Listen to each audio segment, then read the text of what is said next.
In May of 2021, heavy machinery moved into a quiet field near Nieuwe Niedorp in the Netherlands. Steel sheet piling had been driven deep into the ground. Excavators began removing wet clay one layer at a time.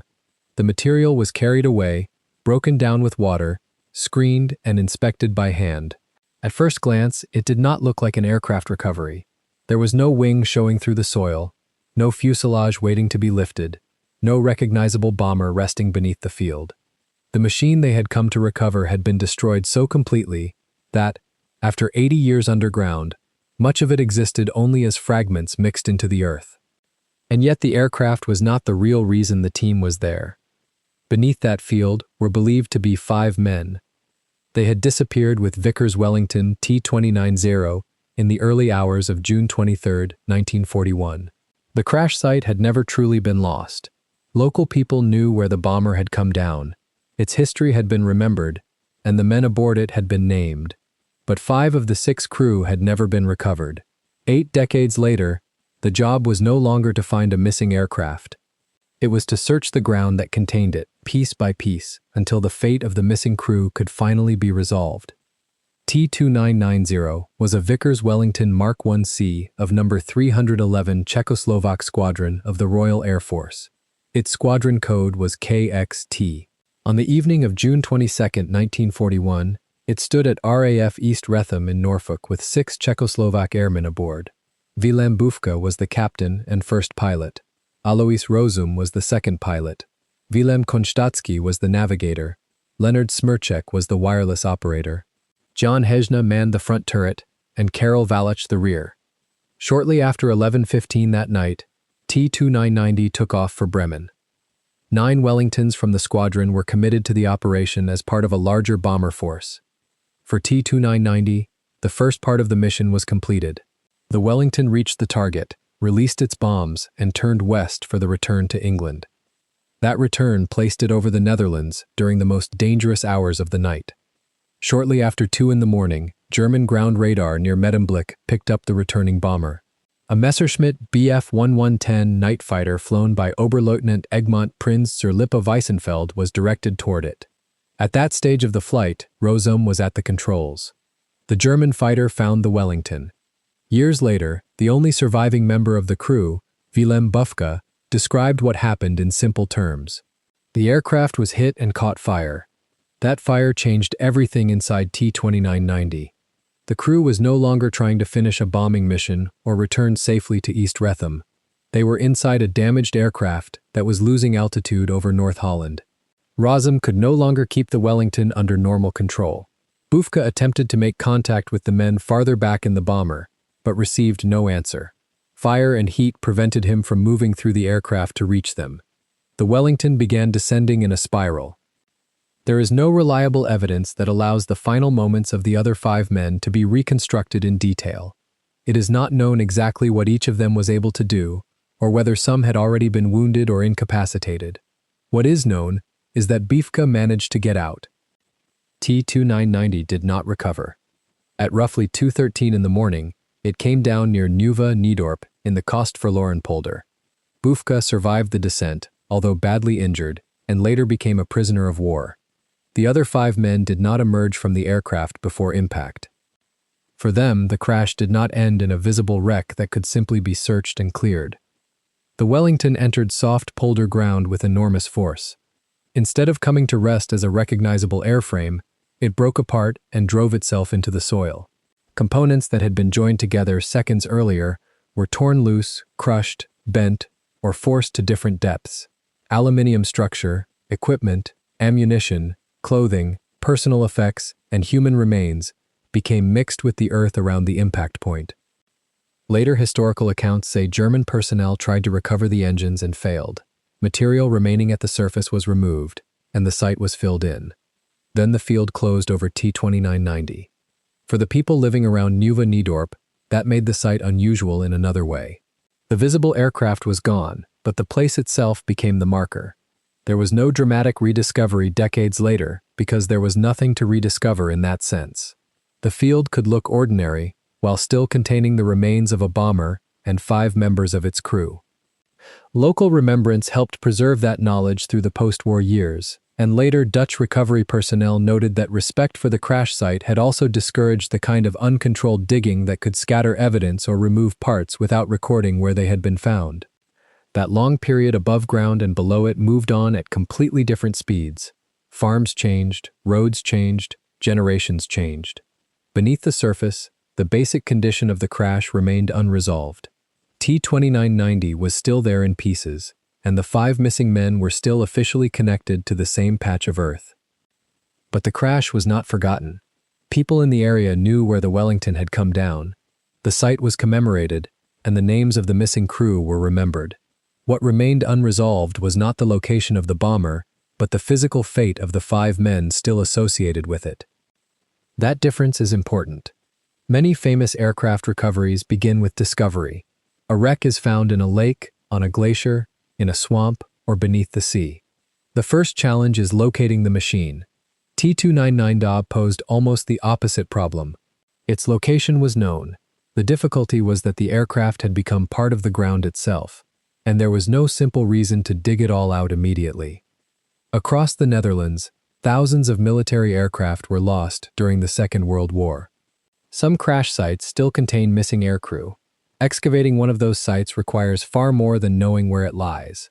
There must be a realistic chance of recovering missing personnel, and the operation has to deal with unstable soil, fragmented metal, military ammunition, and potentially explosive material. By the 21st century, the Netherlands had established a national program for selected aircraft wreck sites believed to contain missing airmen. The aim was not to recover historic machines for restoration. It was to recover people who had never been given a known grave. T2990 qualified. On May 25, 2021, work began at Nieuwe Niedorp. The operation brought together specialists from several parts of the Dutch armed forces. The Royal Netherlands Air Force Aircraft Salvage Service led the recovery.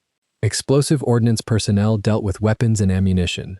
Army identification specialists were responsible for human remains and the evidence needed to establish identity. Other military specialists and civilian contractors supported the excavation and processing work. Before anyone could search for the crew, they first had to create a place where excavation was possible. The team enclosed the crash area with sheet piling driven approximately 17 meters into the ground, creating a controlled excavation inside the wet polder soil. That number gives a sense of the scale of the task.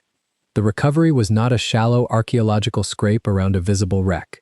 The team was preparing to dig deep into ground that had swallowed an aircraft at high speed. The site was surveyed. The enclosure was established. Then the excavators began removing the clay.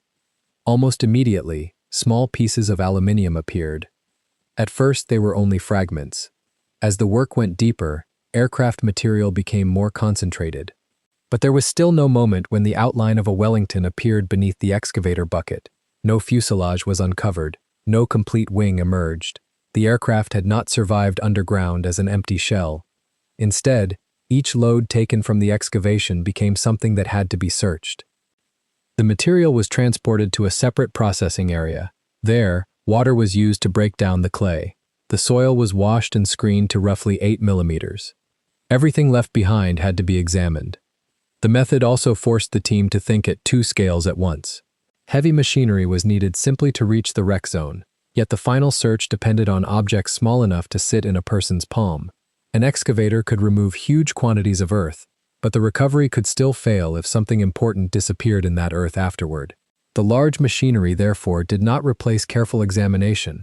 It only delivered material to the point where careful examination could begin.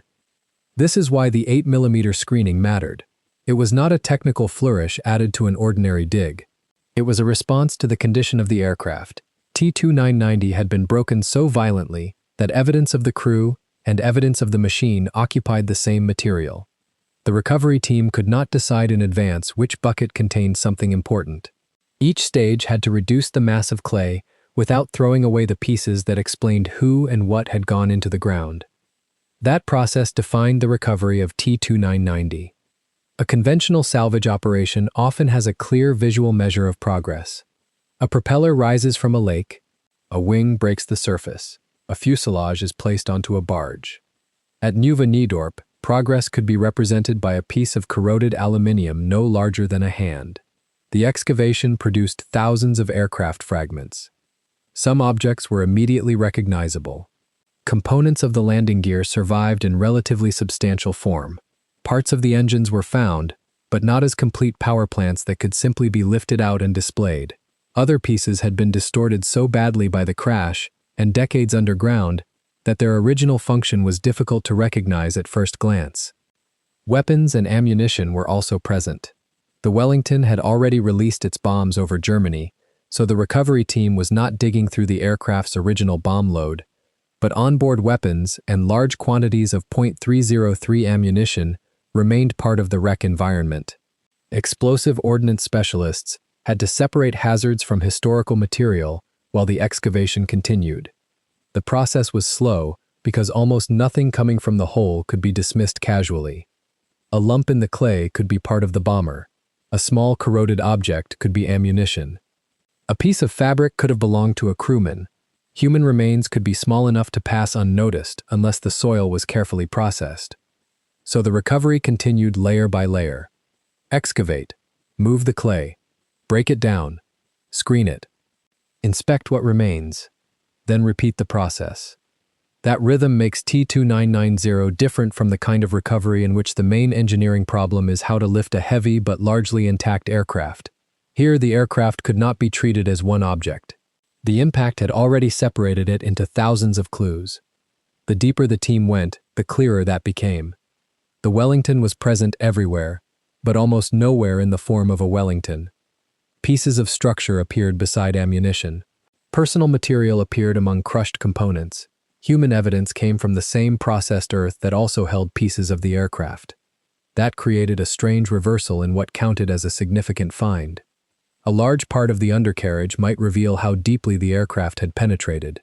A recognizable engine fragment might help confirm the pattern of the crash, but neither was necessarily the most important thing on the screen. A tiny fragment connected to one of the men could matter more. The physical recovery, therefore, had two purposes at the same time. It had to remove and document what survived of T2990, and it had to preserve enough context for specialists to determine whether the 5 missing airmen were actually represented in the material being recovered. This was why the ground could not simply be dug out and dumped. The soil itself had become part of the evidence. Over nearly 4 weeks, the excavation continued. The wreck produced more material than an observer might expect from an aircraft that had disappeared so completely. Thousands of fragments emerged from the clay. There were pieces of the airframe, landing gear, engine remnants, weapons, ammunition, clothing, and personal effects. And there were human remains. There was no single theatrical moment when the recovery team could point to one complete body and declare that a crewman had been found. The impact and 80 years underground had left a far more difficult situation. Human material had to be recovered carefully and then taken into a separate identification process. That distinction is crucial. Finding human remains did not yet prove that all 5 missing men had been accounted for. The names were known. The crew list had been known since 1941. The question was whether the material recovered from the field could establish that the men themselves were there. By June 17, 2021, the excavation was complete. The heavy machinery could stop. The field had given up thousands of pieces of T2990. It had also given investigators the material for the final part of the operation. Now the problem moved away from the crash site. The recovered human remains were taken to the military identification specialists at Soesterberg. Their task was no longer to operate excavators or separate ammunition from wreckage. It was to determine who had been recovered. That work changed the meaning of the entire excavation. If the remains represented only 1 or 2 men, then others might still be somewhere in or around the crash site. If the evidence could account for all 5, then a question left open since June 1941 would finally be closed. The specialists established that the recovered remains represented all 5 missing members of the crew: Alois Rozum, Wilhelm Konstatsky, Leonard Smirchek, Jan Heine, Karel Valash. 5 men had gone into the ground with T2990. All 5 had now been recovered. That result is the real endpoint of the salvage operation. It would have been easy to measure the excavation by the amount of metal brought to the surface. Thousands of pieces had been recovered, including substantial landing gear components, engine remnants, weapons, and smaller fragments. But no one could simply reassemble those pieces into the aircraft that left East Wrexham in 1941. T2990 had ceased to exist as a complete machine at the moment of impact. The recovery succeeded because the machine did not need to be rebuilt. It needed to be searched.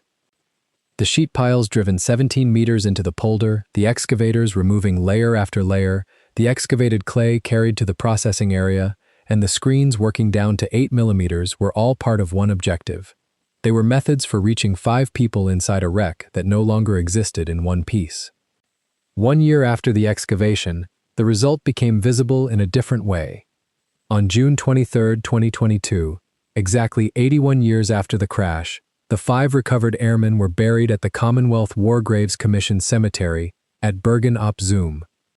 The names first introduced as a bomber crew now had a different context. Rozum, the second pilot who had been at the controls when the night fighter attacked. Konstatsky, the navigator. Smirchek, the wireless operator. Heine, the front gunner. Valek, the rear gunner. For decades, each had been connected to a point in a Dutch field and to an aircraft from which only one man escaped. Now they had a burial place. The aircraft itself followed a different path. Recovered pieces of T2990 entered historical collections. Material from the wreck was preserved by institutions including Oorlogsmuseum Medemblik.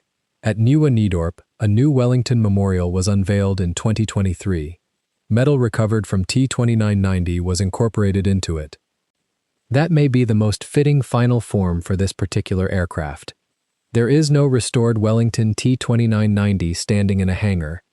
Nothing recovered from the field could simply be reassembled into the Wellington that had left East Wrexham. The bomber that took off in 1941 had been reduced to fragments before the ground finished absorbing it. 80 years later, the recovery team did not reverse that destruction. They documented it. They found the undercarriage pieces. They found remnants of the engines. They found aluminium that had once formed the structure of the bomber. They found ammunition that had remained underground since the war. And among all of that material, they found what the operation had been created to find: the 5 men who never came home. Most aircraft recovery stories end with the machine becoming whole again. A fuselage is raised, a wreck is restored, an engine turns for the first time in decades. The success is measured by how much of the aircraft can be saved. T2990 tells the opposite story. Everyone already knew where the Wellington was. The challenge was that almost nothing recognizable as a Wellington remained. To recover it, the Dutch team had to excavate the place where the aircraft had become mixed with the earth. They had to search thousands of fragments, deal with weapons and ammunition, process wet clay almost grain by grain, and recognize that the smallest material could be more important than the largest component. The Wellington never returned to England, and it never returned as an aircraft. What came out of that Dutch field 80 years later were thousands of pieces of T2990 and the remains of the 5 men who had disappeared with it. The metal became evidence, museum material, and part of a memorial. The crew finally received graves.